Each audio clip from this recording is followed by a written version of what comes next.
have this set up as a webinar. So all attendees are automatically have their microphones turned off and also have their video turned off. So you don't have to worry about that. It's all taken care of. The other most popular question that we usually get is, will these slides be available? The answer is yes, they will be available immediately after today's webinar at the link that I did put in the chat. It's comsols.com/benefitcliff-webinar. If some of you signed up for our webinar on social media, it's actually the same link. It will actually now take you to where the slides and where a recording of today's webinar will eventually live as well.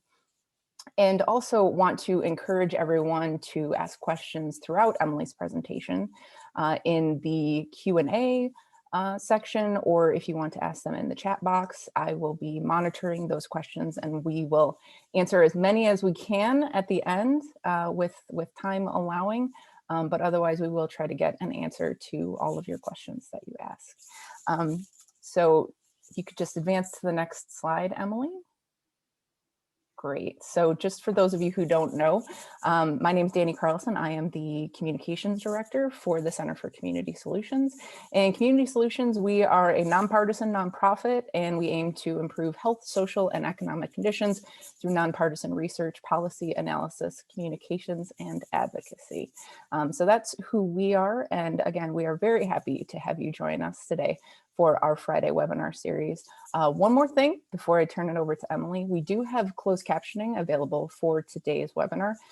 So that is happening right now, and you can turn it on if that is something that will help you enjoy today's webinar. So without further ado, Emily, take it away. Great. Thank you, Dani, and good afternoon, everyone. Thank you so much for joining us for this webinar. We are here today to talk about the benefit cliff. It's something that has come up a lot in policy conversations over the last couple of years. And what we're going to do today is talk about what the benefit cliff is, run through a model that the Center for Community Solutions has created looking at the benefit cliff for Ohio, present about some new research on where Ohio lines up in relationship to other states, and if we have time, hopefully talk about things that might be able to help. So when we think about people moving from poverty to economic independence, to prosperity, to self-sufficiency, to a living wage, whatever you may call it, we often think of it as an escalator. So you get on a career pathway and off you go, out of poverty, away from benefits, to this bright, successful future. In reality, people's lives are complicated, and the journey out of poverty looks a lot more like a roller coaster than it does that sort of smooth elevator or escalator ride. And part of the reason is because of how benefits programs are designed and these benefit cliffs. So our first paper that we wrote on the topic of benefits cliffs came out several years ago, and we actually called it a roller coaster because what we found is that there isn't just a single benefit cliff that people face. There are a series of kind of fits and starts, moving forward and falling behind as people move from minimum wage, from poverty, up toward economic independence. So what is the benefit cliff? Well, it's complicated. This is one of the simplest definitions I've been able to find, and it's adapted from the Colorado Women's Fund. So, as you know, in the United States, federal and state governments provide a variety of public benefits programs designed to support individuals living at or near poverty to help them achieve a basic standard of living. All benefits programs have eligibility limits. They're typically based on income, so families qualify for less government assistance as earnings increase. However, as earnings increase, families begin to lose those benefits. Most of the time, a raise is cause for celebration, but for some families making low wages and even closer to middle wages, it can mean the loss of a benefit that is very valuable to them.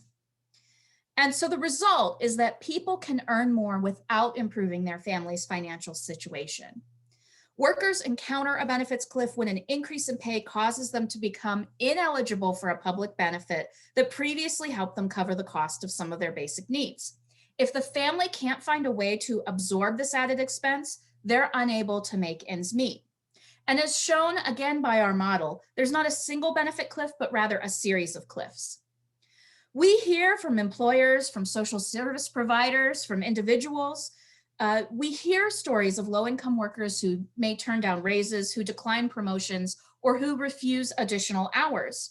The employee will explain that if they earn too much, they'll lose their food stamps, they'll stop getting help to pay for childcare, they'll have to move out of their subsidized housing, and the financial burden and disruption to their lives is just not worth the small pay increase. We know that the safety net is needed because working for low wages, even full-time, doesn't provide enough to meet basic needs. The Seattle Jobs Initiative did a great study of many of the work supports and found that the full-time net pay of a worker at the federal minimum wage, the person would have earned just 70% of the poverty level for a family of 3.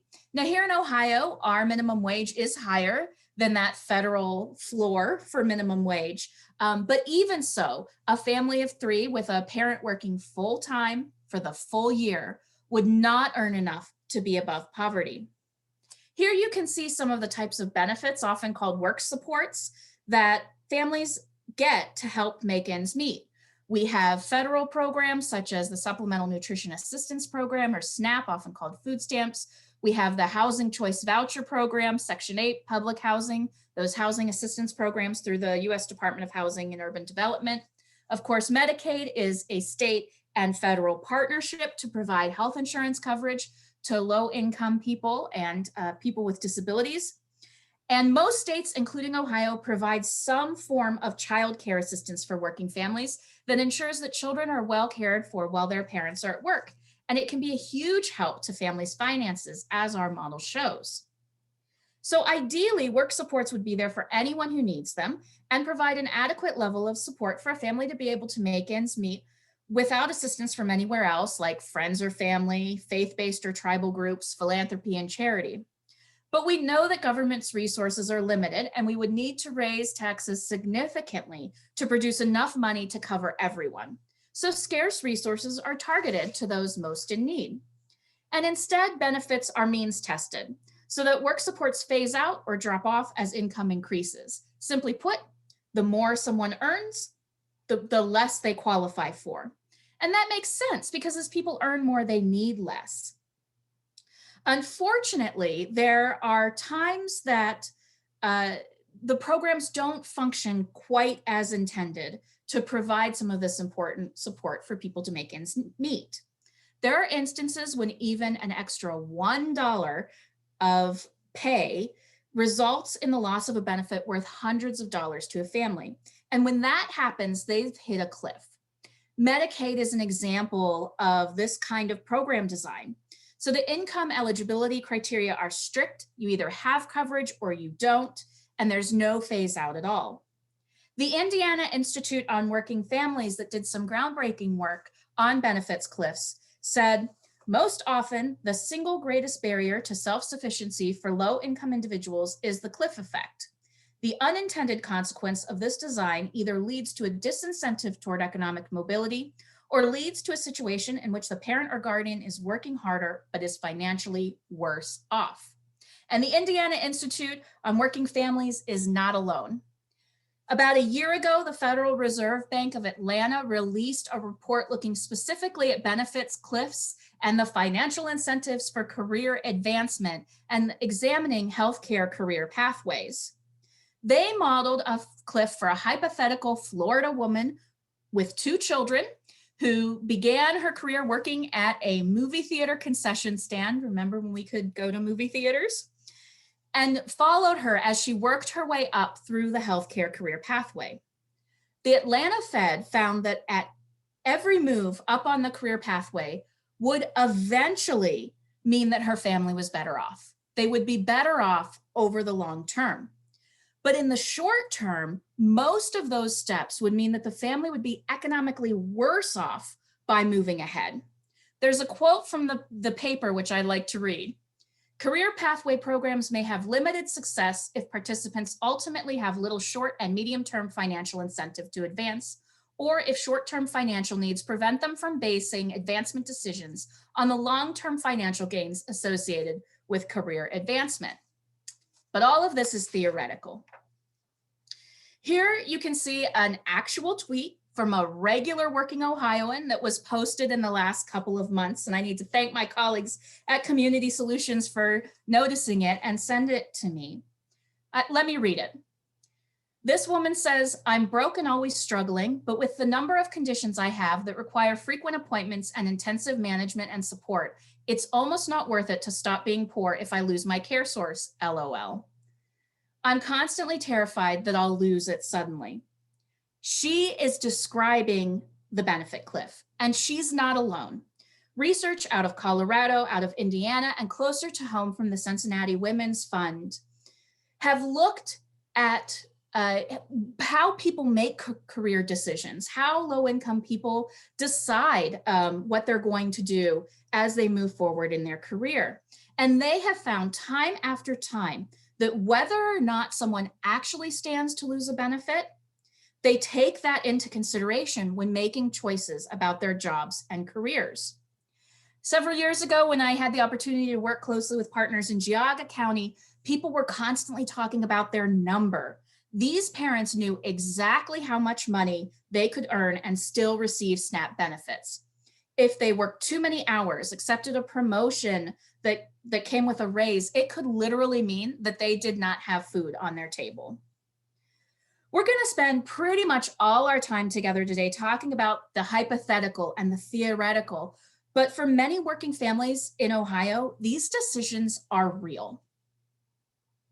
I've had the pleasure of working with groups across the country and several tribal groups who are running career pathway programs that help people move off benefits and toward economic independence.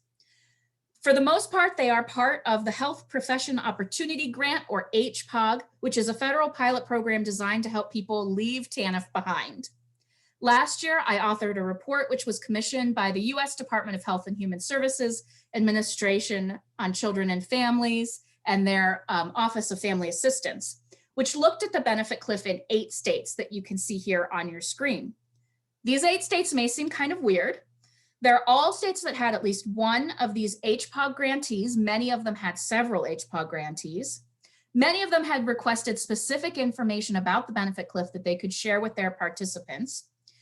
And we chose a mix of high cost and low cost states, of states that had expanded Medicaid and states that hadn't, and states that kind of spanned the whole country. And what I'll share with you today is largely based on that research and that report. We had been hearing a lot of anecdote about the benefit cliff, but there wasn't a great way to look at what programs actually caused cliffs and where those cliffs might fall. So we developed a methodology which enabled us to model the benefit cliff for a hypothetical family. In the paper, we look at a family of 3, 1 adult who works full-time and 2 children, a child who is preschool age and a child who is school aged. The ages are really important when it comes to the childcare cost of this hypothetical family. We could spend a whole session on how the model is built. Happy to answer questions, but we won't do that today. But suffice it to say that we look at a limited number of basic expenses and the way that benefits cover some of those costs for working families. We assume that the family gets all the benefits that their income would qualify them for, that they lose those benefits the moment that their income exceeds eligibility thresholds. Our model begins with a basic monthly budget, and let me emphasize basic. For example, the food cost that we used is based on the USDA's Thrifty Food Plan. Other necessities are very limited. We don't include telephone expenses, educational expenses, nor do we include any medical expenses beyond insurance premiums. For taxes, we only look at those taxes that would be withheld from the paycheck. So federal income and payroll taxes and local and state income taxes, again, that would be withheld from the paycheck. And we do it this way because we're ultimately interested in what a family would have left over at the end of the month.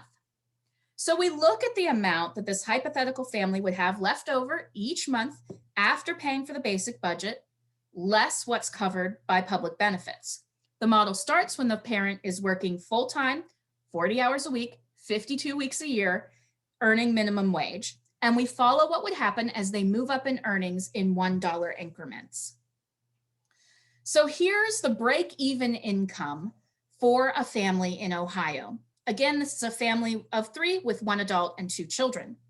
They would need to earn almost $3,200 per month to afford the basics without any assistance, plus taxes. This is what we consider to be the break-even amount. It would be an hourly wage of nearly $18.50 per hour. And Ohio is actually one of the lowest cost states that we examined. Here you can see all 8 states. We looked at 7 different types of expenses. And there's general consensus that the federal poverty thresholds don't reflect what a family really needs to get by. And our data shows that as well. Here you can see the monthly amounts that would be needed for this family of 3 in each of those 8 states, compared to the federal poverty guideline for a family of 3, what they would be earning if they're at 100% of the federal poverty level, or FPL. This is the 2020 numbers. It was all the information was collected last year. Federal poverty guidelines did increase slightly for 2021 due to inflation, going from $21,720 for a family of 3 to $21,960 for a family of 3, which is a difference of $240 a year, or just $20 per month. So with $20 more a month, that red line would only move just a little bit, and the blue lines would still be much higher. Here you can see that federal poverty guideline compared to what people in Ohio may be earning. So as I mentioned, a person working full-time for the full year earning minimum wage would be below the poverty threshold for a family of 3. You can see here the basic budget that we calculated for our model. And then at the bottom is the living wage. This is calculated by Massachusetts Institute of Technology. It's available for communities across the country.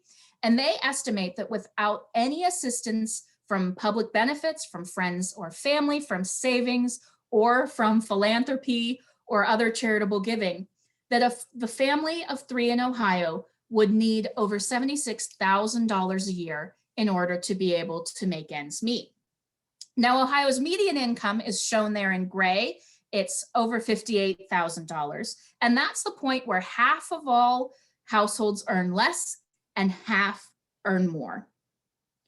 So you can see that more than half of the households in Ohio are earning less than the living wage for a family of 3. And this shows us why so many families in our communities are struggling. So the final component of our CLIF model is the benefits that help lower income families make those ends meet. Some benefit CLIF models look at the value of benefits received or the cost of providing those benefits. We look at how benefits may reduce a family's monthly expenses. So for example, if a family is receiving SNAP, then their monthly food cost would be reduced by the amount of their SNAP benefit. You know, we look at income eligibility based strictly on income. So we are simplifying how these things are calculated. And a couple of notes about housing and childcare in particular. For both of these programs, they have initial eligibility thresholds where you need to have lower income to initially qualify. But once you're in, you are able to stay in as your income continues to increase. So for our model, we're assuming that this family is starting earning minimum wage and moving up. Now, this is really important because depending on where you start in this model, you may or may not qualify for housing assistance. You may or may not qualify for childcare assistance. But as long as you keep moving up and you stay in those programs, you can continue to receive those benefits. But again, we dramatically simplify how these benefits programs work and who may qualify. And like any good model, we make a lot of assumptions. Some of them are more realistic than others. Here are a couple of the assumptions that we've made. First, we assume that the adult works full-time, 40 hours per week, 52 weeks a year. We know that many workers who are earning low wages aren't able to find full-time work or are cobbling things together in a variety of different ways. But we assume that it's the least complicated situation. We also assume that the family receives all the benefits for which they qualify, and that they're able to find subsidized housing and childcare which accepts their subsidy. We know that this is a real challenge for a lot of people in Ohio and across the country. The last time I checked, which was a while ago, nearly all counties in Ohio had a waiting list for subsidized housing, and many of those waiting lists were closed, so you couldn't even sign up to be on the waiting list. And we know that it is often difficult for families who have a child care subsidy to find a place that will accept it, that will meet their needs. But again, we assume that everything is working out. And a really important assumption that we make, kind of sitting here today in February 2021, is that we assume pre-pandemic benefit levels. So the idea that, there are a lot of things that have happened to try and help families during this unprecedented time that have provided maybe higher levels of benefit, made it easier to get onto programs. We assume that things are just sort of the way they used to be. The other thing we assume is that the categorical eligibility based on income exists. So right now, Senate Bill 17 that is being considered by the Ohio legislature would completely upend this system and make our model totally irrelevant. And as I'll talk about a little bit more in a few minutes, make families much worse off that are in this situation. Okay, so that is what we are looking at, and let's take a look at what we found for Ohio. I'm going to walk through a whole bunch of charts as we sort of follow this hypothetical family on their journey. They're all read the same way. The amount left over each month, you can see the amounts that are shown there on the left, and it'll be represented by the blue snaking line that you'll see in a moment. Across the top is that hourly wage, again, starting at minimum wage in 2020, which was $8.70 in Ohio. It's $8.80 today, but that 10 cents an hour doesn't make very much difference. We then go up as the family gets a raise in $1 increments. And the gray line that you see there represents that break-even point where their income would be sufficient to cover all of their basic expenses with the public benefits that they receive. Anything over that gray line means that the family is able to make ends meet and afford the basics, often thanks to those public benefits. Anything below that line means that the family is underwater, and even with public benefits helping to cover some of their costs, they just don't have enough to get by. So here's what it looks like for Ohio. We're going to walk through it, but you can notice right away that the family starts out below that break-even line. And then on their journey toward economic independence, it's not just one cliff, but it's a series of cliffs. All right, let's take a look. So working full-time for the full year at minimum wage, this family does not earn enough to make ends meet, even with help, which covers at least part of the cost of food, housing, childcare, and health insurance coverage for their whole family. They are below poverty. They are struggling just to get by. As they get a few raises and move to $10 per hour, things are better, but they're still underwater each and every month. Then between $10 and $11 per hour, they hit their first cliff. It's a dip that happens when they begin having to make a co-payment for childcare. But the good news is that at this point, they've made it above 100% of the federal poverty level. With another raise, they're doing better, and finally at $13 per hour, they earn enough to be able to pay for their basic budget with the help of all of those public benefits and have a small amount left over. But keep in mind that because our basic budget is limited, they're probably still struggling and probably still have other expenses that they need to cover, but at least they're able to pay for those bare basic necessities. By $14 an hour, they're above 130% of the federal poverty level, and so they are over income for SNAP. SNAP phases out, so they weren't getting that much in benefit by the time they reach this income level. Again, we're not talking about the emergency allotments during the pandemic. This is all pre-pandemic. But when they lose SNAP benefits altogether, it means they've gotten a raise and remained in exactly the same place financially. It does not move at all. In some states, the loss of SNAP does cause a cliff, but in others, it doesn't. And Ohio is one where it remains completely flat. Here in Ohio, the hits just keep coming because once the family crosses 138% of the federal poverty level, between $14 and $15 per hour, they earn too much to receive Medicaid coverage for the parent. We have them getting health insurance after this through their employer and paying a monthly premium. In our modeling, this would cost them less than what they would have to pay with a subsidy through the marketplace, if they even qualified for those subsidies based on the affordability standards of the employee share of their employer's health plan. But anyway, losing Medicaid for the parents pushes them back below that break-even line. They are worse off at $15 per hour than they were at $12 per hour. But with another raise, things are looking better, and so it continues as they move from $16 an hour up to $21 an hour. As you can see, they are on the precipice of what is the largest cliff shown in our model. And it's caused again by Medicaid.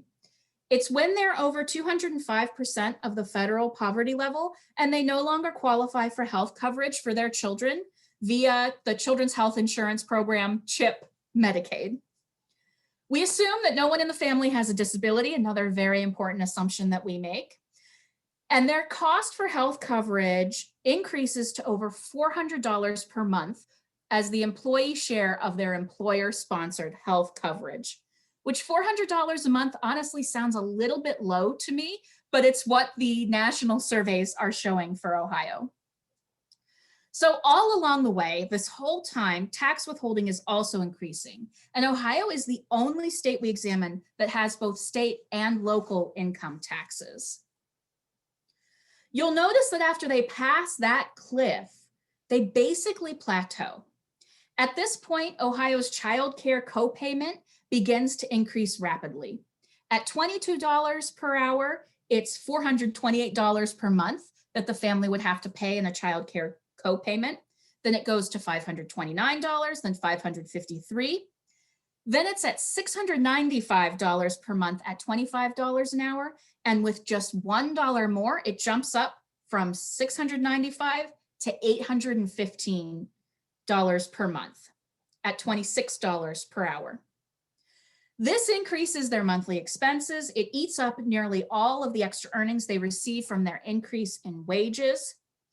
Due to these co-payments and that cliff caused by the CHIP program, the family is worse off earning $26 an hour than they were when they were earning $21 per hour. So even though they've gotten that $5 an hour raise, it means that their annual income increases by $10,000 per year, but they're really not very much better off. Finally, at $27 per hour, the child care copayment exceeds what the going rate for childcare would be here in Ohio, and they leave the program and just pay their childcare directly, even though they could stay on under that continued eligibility thresholds. In reality, there is a good chance that this family would want to keep their childcare subsidy because once they leave, they're not going to be able to get back on unless their income falls from $27 an hour all the way back down to $14 an hour. Ohio's child care program is really helpful as you are moving up from minimum wage. It's not so helpful if you aren't starting at the bottom. But I do want to acknowledge that policy changes in recent years have fixed some child care cliff issues that we had here in Ohio and made this situation look a lot better under our model for working families that start out at low income. So after $27 per hour, they've left all public benefits behind. They've moved past all the benefits cliffs. Any extra dollars they earn are extra dollars that they can use toward their expenses. And there you have it. It's been quite a journey from $8.70 per hour to $30 per hour, but the family is substantially better off than they were when they started. It took a long time, and it was a bit of a roller coaster. But as you can see, they have encountered several cliffs along the way, but by the time you are earning $30 an hour, much, much closer to that economic independence. Keep in mind that our model doesn't account at all for unexpected expenses or any savings for the future. We also don't look at any educational expenses, the cost of training or additional education to make these moves up in income. And we also don't look at whether someone would need to take time off work or cut back their hours in order to participate in training programs to be able to make what are large jumps in income, moving from minimum wage up much higher. So the actual picture is even more complex than what I've presented today. So let's talk a little bit about which workers may be facing cliffs. One of the most frequent questions I get is how many people are impacted? How many people in my community, in my state, in the United States? Unfortunately, that's something that is nearly impossible to know. The model's all hypothetical. It looks at a single family structure with lots of assumptions that significantly simplify how these programs operate. But we do have data on how much Ohio workers in various occupations are earning. We looked at data from the May 2019 Occupational Employment Statistics Survey conducted by the US Department of Labor. This is actual data on what employees are earning. It is broken out by state and by occupation. So we took a look at those occupations where workers are earning amounts on average that might be near where the cliffs happen in our model. Now, again, our model is only looking at a family of three. We know that not all workers are a family of three and have this structure.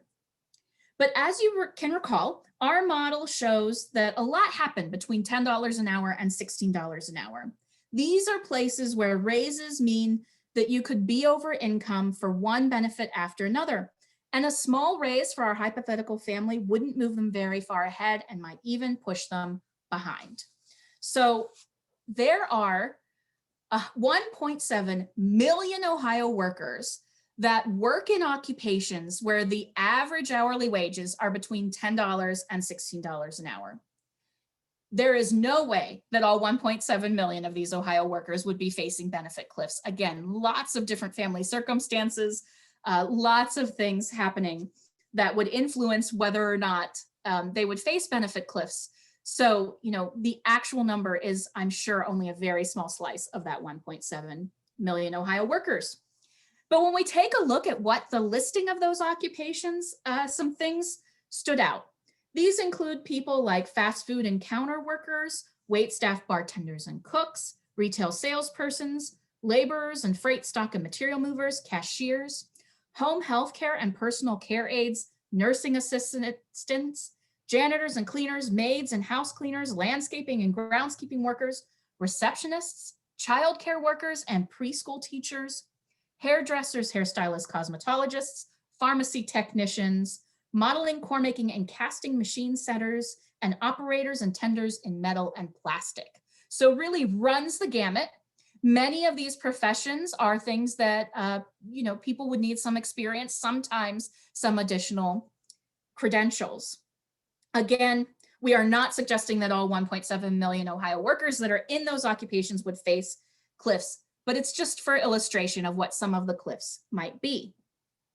Now, in our model, there's a second area with lots of action in terms of benefits cliffs, and it's where the family loses CHIP and where they encounter that plateau due to childcare co-payments. It happens between $21 and $27 per hour. So there are 700,000 Ohio workers that work in occupations where the average hourly wage is between $21 and $27 per hour.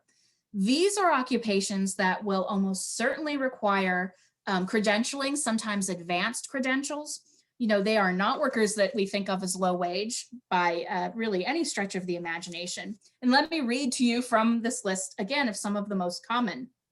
Tractor trailer truck drivers, licensed practical and licensed vocational nurses, machinists, industrial machinery mechanics, electricians, carpenters, computer user support specialists, firefighters, correctional officers and jailers, postal service mail carriers and postal service clerks, paralegals and legal assistants, school social workers, healthcare social workers, mental health and substance abuse social workers, graphic designers, clinical laboratory technologists and technicians, surgical technicians, tool and die makers, real estate agents, brick masons and block masons, and librarians and archivists. So some of these occupations, for those of you that work in workforce development, you'll recognize them as in-demand fields, the kinds of things that we're often encouraging low-income workers to move into to get the additional training to be able to be on this career pathway. So taking a look at how Ohio compares to those other 7 states that we examined, let's see how things line up. I'm also seeing that there are some questions coming in. Keep them coming. We have a little bit more material to get through, and we'll answer as many of them as we can get through during our time together today. So in doing the analysis, these 8 states fell rather nicely into 2 categories. You can see that Ohio is there amongst the lower minimum wage states, along with the 3 states that follow the federal minimum wage of $7.25 per hour. And the other 4 states are in the higher minimum wage category. New York is on its way up to $15 an hour. Here is the now familiar Ohio benefit cliff line. It's there in dark red, and it will stay in dark red as we flip through the next several slides. The cliff for Texas is the closest to Ohio. There's a couple of differences, though, between the benefit cliff for Texas for this hypothetical family of 3 and the benefit cliff for Ohio. First of all, Texans start out even further behind than Ohioans or than Buckeyes. Texas did not expand Medicaid for adults, so the person starts off even further behind at minimum wage.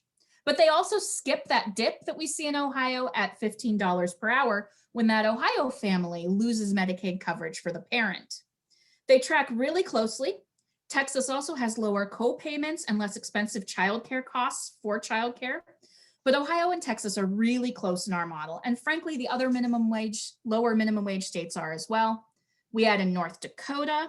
They are a Medicaid expansion state, but they don't have state or local income taxes, which is why it's a little above Ohio in many of these. Same story with the cliff due to Medicaid and a bigger childcare cliff because of how their state program is designed.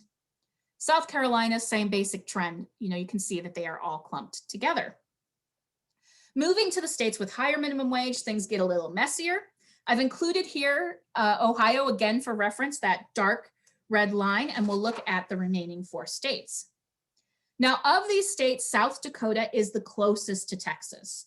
The family in South Dakota is better off between $13 and $21 per hour, but South Dakota has a more generous childcare subsidy, which ends abruptly, causing a larger childcare cliff, which happens at the exact moment that this family also loses that CHIP health coverage for the children. Big childcare cliffs is the theme for this group of states. In Washington, the state that we examined that has the highest minimum wage, it's the only one where the family starts off ahead or above that break-even line when they're earning minimum wage, thanks to public benefits. Washington, though, has a high cost of living. And so the story of Washington is basically the story of a childcare cliff and benefit design. New York State has by far the deepest and the longest cliff that I've seen. It's caused by childcare, and it is bad.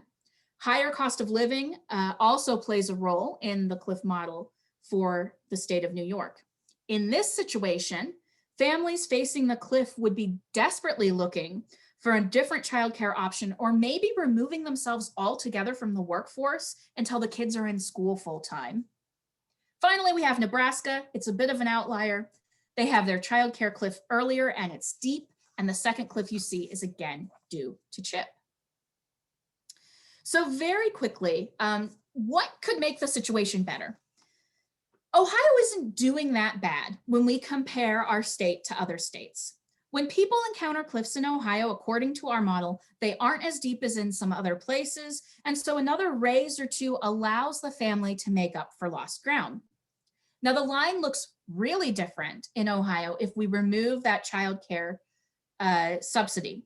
You don't get the cliff or the plateau, but instead the family would be much worse off the whole time until they get up to that level of earning over $27 per hour. Medicaid is another area which presents challenges. It's that strict eligibility criteria with no phase out or ability to buy in. And something that is being considered right now in Columbus would dramatically impact this model. And let me be clear, Based on the way that our model operates, if Senate Bill 17 becomes law, it would make it much more difficult for working families to cover their basic expenses. Keep in mind that our family in this model is working full-time, so work requirements aren't the issue. It's the proposed changes to eligibility criteria that would present significant problems for low-income working families. There are also conversations happening at the state level about a benefit bridge to help families who are receiving benefits, but who are on this path toward economic independence. Like many of you, I'm waiting for more details to be released, but we understand that it will be a pilot program, and it will take a look at people that are currently receiving benefits that are getting ready to make those moves up in their career, and hopefully try and blunt some of the impacts of those short-term steps back that they take as their income increases and they start to lose benefits. But in addition to public policy, there's a personal aspect to all of this. And it's this personal aspect that I spend a lot of time talking to career ladder and workforce development programs about. Having worked with lots of groups across Ohio and across the country, we've come up with some strategies that people can employ that I'll go over very, very quickly. These are all discussed in greater detail in that paper from the Health Professional Opportunity Grant Program. But the desire to be economically independent is a powerful motivator for many Americans, and it is impossible to move from just getting by to getting ahead without leaving benefits behind. So some of the things that we suggest are helping participants navigate benefit systems so they're able to get everything that they qualify for, and so that they are reporting their income and their experience properly. Brainstorming what other resources might help. Of course, reframing the loss of benefits is a positive step forward. You know, the letters that are sent out today when someone is over income make people feel like they've done something wrong, when really they've made an important step toward economic independence, beginning to leave public benefits behind. Emphasizing long-term goals and being realistic about how long somebody can realistically expect to be reliant on public benefits. One of the things that we suggest is thinking about this in the whole, the total package, income and benefit package that people put together, and recognizing that reducing any expenses will help the bottom line. So don't focus just on the cliff that's right in front of the worker. Another really important aspect is that few people make good decisions in a crisis. So working with people on this journey to plan ahead is key. It's about strategy and getting the puzzle pieces to fall into place as best they can. We have a decision criteria that folks can walk through, thinking about the value of benefits, what other resources can help. If someone's losing SNAP, they are still eligible for food pantry assistance, how long it will hurt, and does this help me move toward economic independence? And that idea of economic independence is really important. Lots and lots of research has shown that people believe that being off of benefits means being in control of their own future. The family has control over their finances. They aren't at the mercy of public programs. And benefits help people get by, but what's really desirable is getting ahead, which means moving past these cliffs and moving toward economic independence. So lots of information that we've shared today, and I think here I will stop and see what questions you all may have.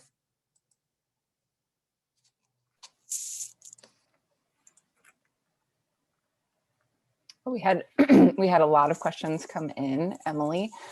So we'll try to get to as many as we can with the time that we have left until 2 o'clock. And then otherwise, I'll make sure that Emily sees all of these questions, and we'll try to make sure that everything gets answered. So the first question that we had is the roller coaster pattern of movement out of poverty due to the fact that the person or family is moving into a different financial paradigm, one that they may not have any tools or experience dealing with? Yeah, I think that's a great way to describe it, right? So, you know, we tend to think that a raise is always good, you know, and certainly we've heard from lots of low-income people that are on this journey that, you know, they were ready to celebrate, they were on the path, and then all of a sudden the other shoe dropped and they found out that they were going to lose a benefit that had been really valuable to them, and maybe they didn't even realize how valuable that benefit had been to them. So yes, certainly shifting into a different paradigm. If you think about somebody that's earning low wages, less than $10 an hour, and somebody who is earning, closer to $30 an hour, there are very different circumstances that are facing that family. That's a great way to describe it. Great. I'm trying to go through, keep the questions coming. You guys have some great questions. Yeah, I'm going to try and scroll through too. So another one, have you compared your trend lines to where families would be with none of these programs? Doing so would make clear that even with benefit cliffs, families are better off with these programs than without them. Absent the baseline, it might be easy to misinterpret the takeaways from the data. Yeah, I appreciate that comment. So we have not done that, but certainly can. And as I mentioned, one of the things that we're considering doing is doing some analysis of what this would look like if the provisions in State Bill 17 went through. And so, keep an eye out for that. Great suggestion, and certainly something that we can add to the discussion and to the analysis. And yes, without those benefits, until the family in Ohio is earning $27 or $28 per hour, they would be worse off, undoubtedly. Now, we've gotten a lot of questions from folks about potentially the minimum wage moving to $15 an hour and what impact that would have. So I'm going to ask maybe one or two of those, and then again, we'll make sure that Emily sees all of these. So what is the anticipated effect on government provided benefits when and if that minimum wage changes to $15 an hour? Yeah, I kind of figured that I might get this question. So let me share my screen again so we can talk about what a $15 an hour minimum wage would mean, based on our benefit cliff model. Danny, can you give me a thumbs up? Can you see it? Perfect. Great. Second time, worked again. Okay. So as you see, $15 an hour is right in the middle of when people are losing quite a few benefits here. They would have already been beyond SNAP, over income for SNAP. I don't want to make it sound like people earning $15 an hour would be worse off, because that is not the case. Certainly earning more is always better for a family in the long run. But from this benefit cliff perspective, one of the things that I'm really concerned about is that a person working full-time earning $15 an hour would be over income for that initial childcare eligibility. So unless they're moving from, working part-time into a full-time job, they're never even going to be able to access that childcare program. And so that benefit would not be for them, there for them as they continue to move up. And one of the things that I would say is that, according to our model, $15 isn't enough. $15 does not get you to that living wage as calculated by MIT, and it doesn't even get you to the basic budget that we're taking a look at. So $15 is not a place where we would consider people, even working full-time for the full year, to be economically independent or self-sufficient. They would still need to rely on public benefits. And the interplay between earnings and benefits and how a family is making ends meet and getting by is something that I think needs some consideration always when we're talking about these kinds of things. But certainly a higher minimum wage would mean a big raise for a lot of working Ohioans, and could help a number of the situations. Now, since I have the microphone, I'm going to take a minute here to talk about a proposed government program or policy program that would certainly help this situation. And that is the federal proposal to increase the child tax credit, to have it be refundable, to have it cover more kids and more workers, and to have it be something that is delivered to families every month. That would have an immediate positive impact, both in reducing poverty in Ohio and across the country for children specifically, as well as for this benefit cliff model.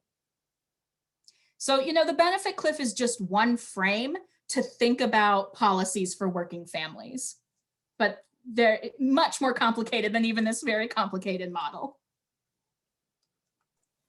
Great, and we got some questions regarding time frame. The first one is, what was the time frame for the hypothetical model that you used, and how many years does it take for a person in one of these models to get from minimum to livable wage?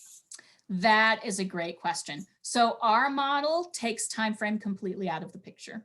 The whole time, the kids aren't getting any older. The entire time, the children remain as preschool age and school age. I will say that that time factor is something that the study from the Atlanta Federal Reserve took a good look at. And some of the reason that they found those long-term improvements for families on each step in the career ladder was because the children were getting older and childcare expenses would be reduced dramatically. In fact, they found that there's like 1 year right before the children leave home and are totally independent, that the family would be worse off. And then the next year, things get a whole lot better. So, you know, we hear a lot about, especially mothers, but all parents kind of thinking about it. What are my childcare costs? Are my kids in school full time? You know, and we know in the pandemic, it's been a real challenge for really everyone with children to be able to find that childcare. But it's one of the strategies that we encourage people to talk about. You know, how much childcare expense would you really need? But yes, absolutely want to acknowledge that you cannot make some of these moves, you know, from minimum wage to $15 an hour up to $30 an hour without a significant investment in your own education credentials. You know, it's going to require a significant career change in order to make those leaps, which can take a lot of time.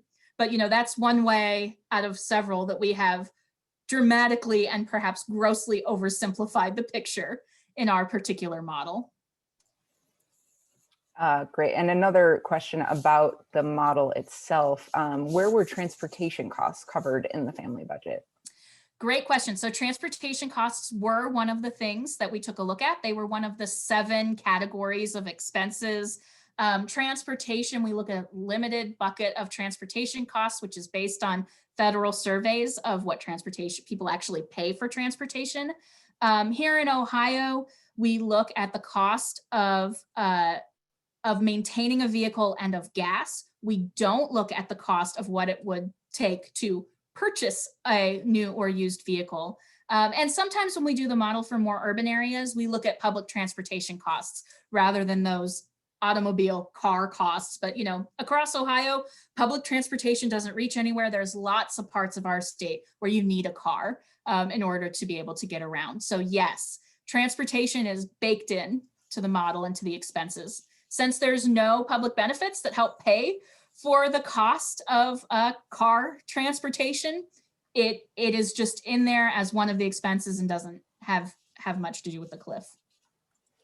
Great. And we had someone was talking about their personal experience here, but asking, how does Social Security income factor into the benefit cliff? This person said her son receives it, works part-time, and it's hard with the amount changing each month.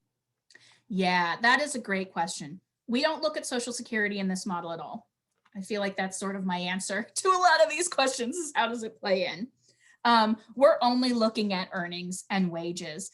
But, you know, I think one of the things that our models show is that none of this is simple. There's a lot of volatility that people are facing as they're on this journey sort of away from public benefits and moving forward. You know, Social Security income and all the programs has the biggest effect on poverty in Ohio and across the country, bigger than any other government program in reducing poverty for people. So certainly something that is very important, but not something that we've taken into consideration in our model. Another model question. Housing assistance is not an entitlement, but there are many different housing resources and programs which serve people at various income levels. So which housing program was used in your research?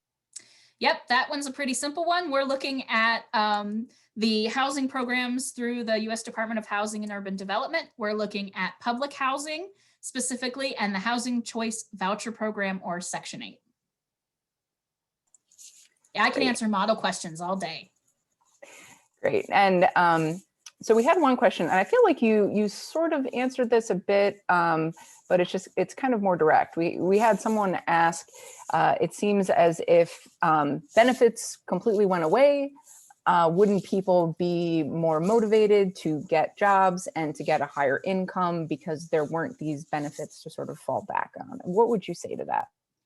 What I would say to that is yeah, if there's no benefits, there's no cliffs. I mean, we see that in states that have less generous benefits than we see here in Ohio.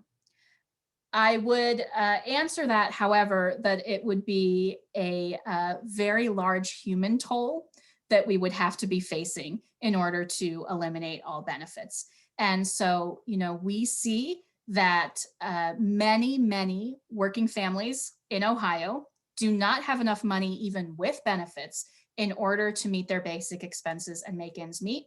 And so if all of these benefits were eliminated in order to prevent that human suffering, which we would undoubtedly see, we would need to do something else in order to try and help families make ends meet. I would also, remind folks that it isn't until you are at much higher wages that you are completely off of benefits in Ohio. And so, it would be a serious change to our entire economy and our entire tax code and system in order to do that. But yeah, if you get rid of a benefit, it gets rid of the cliff, but the family is also much worse off. Great. We have another question. How realistic is it that someone can continue to function until they get to $30 an hour, especially those who are undereducated? Yeah, I mean, that is part of the real challenge. A lot of occupations, a lot of careers top out in pay before somebody gets to $30 an hour. I think this is part of the reason that we see some of the challenges that we see in Ohio and Cleveland and across the state with generational poverty and with some of the other issues. So, again, we're looking at like this very straightforward, you go for minimum wage and you end up, closer to the top. The real life circumstance, it is just not that way. And so, we know that not having enough money to make ends meet is considered one of the adverse childhood experiences, or the ACEs, that have a lifetime impact on health and well-being. And the reason it's on that list is because it is so stressful to be living in a situation month after month, year after year, where you are not able to make ends meet and meet your basic needs. Great. And I know we had some case-specific questions that, again, I'll make sure that Emily sees. But as we are getting up to the end, I think I'll end it with sort of a more global question to see if you know. In your work, do you have a sense of how this compares to other countries that have socialized or universal healthcare? Are there fewer cliffs in those countries? But I'd toss you a very tough one at the end. Well, not many of you probably know that actually my undergraduate major was international studies. So I love the international questions, getting them. Yeah, so that is not something that we have looked at all. We have only taken a look at Ohio and some of those other states. But, that is one way that you get rid of cliffs as well. That if your goal is to encourage work, encourage people to continue to move up in income, there are probably some better benefit designs than the way things currently are. That is another way to eliminate those cliffs. And some other countries have done that with, guaranteed basic income, some other types of things. Universal health insurance would certainly eliminate the Medicaid cliffs that we saw. So lots of policy options that could be brought to bear to influence this. I think it really comes down to a practical question about what is, realistic that here in the United States that policymakers would be comfortable with. Great. Thank you so much, Emily. And again, thank you all for all of your excellent questions. I have been writing them down and keeping them on this monitor just off screen that you guys can't see. So I'll make sure that Emily gets a chance to look at all of those, and hopefully we'll be able to answer those. The most popular question, which we have been asked a couple times during the chat, and I tried to address it, but the slides will be available in about 1 minute at the link that I just put in the chat. It's sols, SOLS.com /webinar benefit cliffs. Again, if you did sign up for our webinar on social media, it is that same link that you clicked to sign up. Now we'll take you to the slides and a recording sometime today. So again, thank you everyone for taking the time on this Friday to join us.